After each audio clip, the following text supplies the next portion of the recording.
Lord of 10,000 world के पिछले episode में हमने देखा कि ओयांग जिन के सभी सोल्जर्स आपस में मिलकर एक फॉर्मेशन बनाते हैं और अब वो उस फॉर्मेशन का यूज करते हुए लिन साओयू के ऊपर एक काफी खतरनाक अटैक करते हैं, जिसे देखते ही लिन साओयू उस अटैक को ब्लॉक करने के लिए आगे बढ़ती है। पर उस अटैक को देखकर लिन टियान काफी ज्यादा डर चुका होता है क्योंकि वह अटैक बहुत ही ज्यादा पावरफुल होता है। पर तभी लिन साओयू बस अपने एक ही हाथ से उस अटैक को डिस्ट्रॉय कर देती है, जो देखते ही आसपास खड़े सभी लोगों के होश उड़ जाते हैं। वहीं से थोड़ी दूरी पर खड़े होकर जिया फैमिली के कुछ लोग भी छिपकर इस फाइट को देख रहे होते हैं और अब वह लोग बोलने लगते हैं कि आखिर लिन फैमिली के डिसाइपल्स कब से इतने ज्यादा पावरफुल हो गए और आखिर यह लड़की है कौन जिसने इतने ज्यादा खतरनाक अटैक को बस अपने एक ही हाथ से डिस्ट्रॉय कर दिया। कहीं यह लड़की किसी एंशिएंट गॉड की रेनकार्नेशन तो नहीं। दूसरी ओर खड़ा ओयांग जिन यह सब कुछ देखकर बोलता है इस लड़की की पावर डिवाइन मार्शल रैलम से काफी ज्यादा है।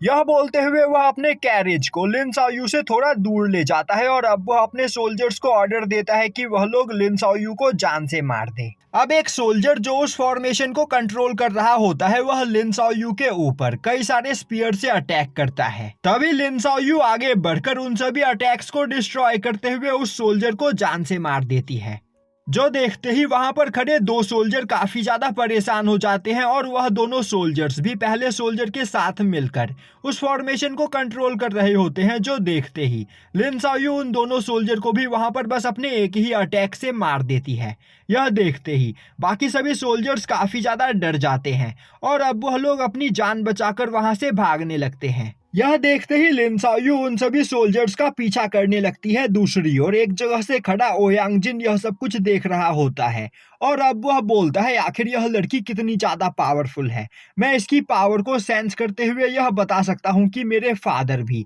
इस लड़की को यहाँ पर फाइट में नहीं हरा सकते हैं। तो आखिर यह लड़की है कौन? यह बोलते हुए वह क्वीन हाउ की ओर गुस्से में देखने लगता है, जो देखते ही क्वीन हाउ डर जाता है और अब वह बोलता है मुझे भी इसके बारे में कुछ भी नहीं पता है। मैंने बस यह सुना है कि लिन सेंग चेंग ने इस लड़की को अडॉप्ट किया था। यह सुनते ही ओयांग जिन सोचने लगता है आखिर यह लड़की है कौन। दूसरी ओर लिन साओयू एक एक करके ओयांग जिन के सभी सोल्जर्स को मारे चली जा रही होती है। तभी आसमान में काले घने बादल छा जाते हैं जिनके अंदर से काफी खतरनाक एनर्जी रिलीज होने लगती है, जिसे देखते ही लिन फेंग के ग्रैंडफादर काफी ज्यादा कंफ्यूज हो जाते हैं और बोलते हैं क्या यह हेवनली क्लाइमेट ही है। दूसरी ओर हमें लीन फैमिली से थोड़ी दूरी पर लीन फैंग के फ्लाइंग शिप को दिखाया जाता, जिसमें बैठा लीन फैंग काफी तेजी से लीन फैमिली की ओर आगे बढ़ रहा होता है। तभी उसकी नजर आसमान में छाए हुए काले बादलों के ऊपर पड़ती है और अब वह साओबाई से पूछता है कि आखिर यह किस तरह के काले बादल है और आज से पहले मैंने ना ही इन जैसे बादलों को कभी देखा है और ना ही इनके बारे में सुना है।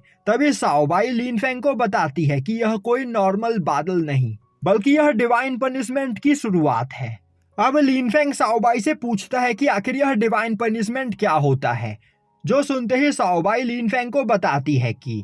हमारे यूनिवर्स में कई सारे स्मॉल वर्ल्ड और अपर वर्ल्ड है और हर एक वर्ल्ड में गॉड्स के द्वारा कल्टीवेशन वर्ल्ड में कल्टीवेशन की एक लिमिट को सेट किया गया है और इस रूल की वजह से कोई भी कल्टीवेटर अपर वर्ल्ड में जाकर अपनी कल्टीवेशन लेवल्स को तो बढ़ा सकता है, पर अपर वर्ल्ड का कोई भी पावरफुल कल्टीवेटर स्मॉल वर्ल्ड में ऐसे ही नहीं आ सकता है, क्योंकि अपर वर्ल्ड से स्मॉल वर्ल्ड में आने वाले कल्टीवेटर की कल्टीवेशन लेवल उस वर्ल्ड में सेट किए गए कल्टीवेशन लिमिट से ज्यादा होगी, जिस वजह से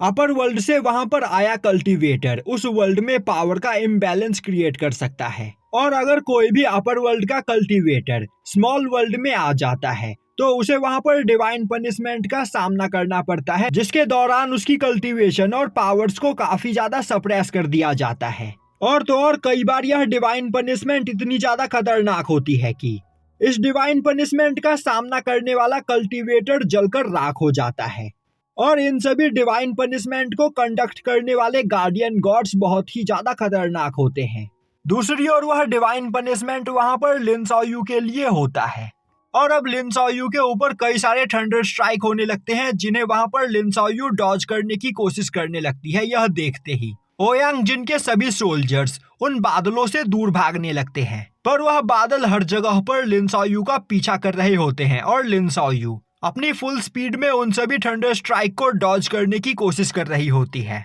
अब यह देखते ही लिन शाओयू चिल्लाते हुए बोलती है, इसमें मेरी कोई भी गलती नहीं है। मैं अपनी मर्जी से इस स्मॉल वर्ल्ड में नहीं आई हूँ, मुझे यहाँ पर रेइनकार्नेट किया गया है। और अब लिन शाओयू गुस्से में चिल्लाते हुए बोलती है, पिछली बार भी तुम लोगों ने मुझे डिवाइन पनिशमेंट का ही यूज करते हुए मारा था और इस बार भी तुम मेरे साथ वही चीज दोहराना चाहते हो, पर मैं ऐसा नहीं होने दूंगी। यह बोलते हुए वह अपनी पावर को रिलीज करते हुए उन सभी थंडर स्ट्राइक को वहां पर ब्लॉक करने की कोशिश करती है, पर वह सभी थंडर स्ट्राइक काफी ज्यादा खतरनाक होते हैं और वह लिन शाओयू के गॉड फॉर्म को डिस्ट्रॉय कर देते हैं, जिससे लिन शाओयू दोबारा से अपने ह्यूमन फॉर्म में आ जाती है और अब वह अनकॉन्शियस होकर जमीन पर गिरने लगती है, जो देखते ही लिन फेंग के ग्रैंडफादर लिन शाओयू को संभालने के लिए उसकी ओर भागते हैं। दूसरी ओर अपनी जगह पर खड़ा ओयांग जिन अब तक वहां पर लिन शाओयू ने जो भी कुछ कहा सुन रहा होता है और अब वह बोलता है तो लिन शाओयू यहाँ पर एक एंशिएंट गॉड की रेइनकार्नेशन है। अभी यहाँ पर लिन शाओयू की पावर बहुत ही ज्यादा कम है, तो अगर मैं लिन शाओयू से उसकी मार्शल सोल को छीनकर उसे रिफाइन कर लेता हूँ तो मेरी भी पावर एक एंशिएंट गॉड के बराबर हो जाएगी, जिसके बाद फ्यूचर में मैं एक रियल गॉड भी बन सकता हूँ। यह सोचते हुए वह अपने सभी सोल्जर्स को ऑर्डर देता है कि जाओ और लिन शाओयू को उठाकर मेरे पास लेकर आओ। यह सुनते ही वहां पर मौजूद सभी सोल्जर्स अपनी पावर को मर्ज करते हुए एक ईगल क्लॉ का निर्माण करके लिन शाओयू को पकड़ने की कोशिश करते हैं, पर लिन फेंग के ग्रैंडफादर यह देख लेते हैं और अब वह अपने डिवाइन एप स्टिक का यूज करते हुए उस ईगल क्लॉ के ऊपर अटैक करके उसे डिस्ट्रॉय कर देते हैं। पर वहां पर ज्यादा पावर का यूज करने की वजह से अब लिन फेंग के ग्रैंडफादर की भी हालत काफी ज्यादा खराब हो चुकी होती है। यह देखते ही एक सोल्जर काफी तेजी से लिन फेंग के ग्रैंडफादर के ऊपर अटैक करते हुए उन्हें बहुत ही बुरी तरीके से घायल कर देता है और अब लिन फेंग के ग्रैंडफादर लिन शाओयू के साथ ही जमीन पर गिरने लगते हैं। वहीं पर गिरते हुए वह बोल रहे होते हैं, लिन शाओयू प्लीज मुझे माफ कर दो, तुम्हारे ग्रैंडफादर बहुत ही ज्यादा कमजोर है जो यहाँ पर तुम्हें बचाने के लिए कुछ भी नहीं कर पा रहे हैं। तभी ओयांग जिन का एक सोल्जर अपने स्पीयर का यूज करते हुए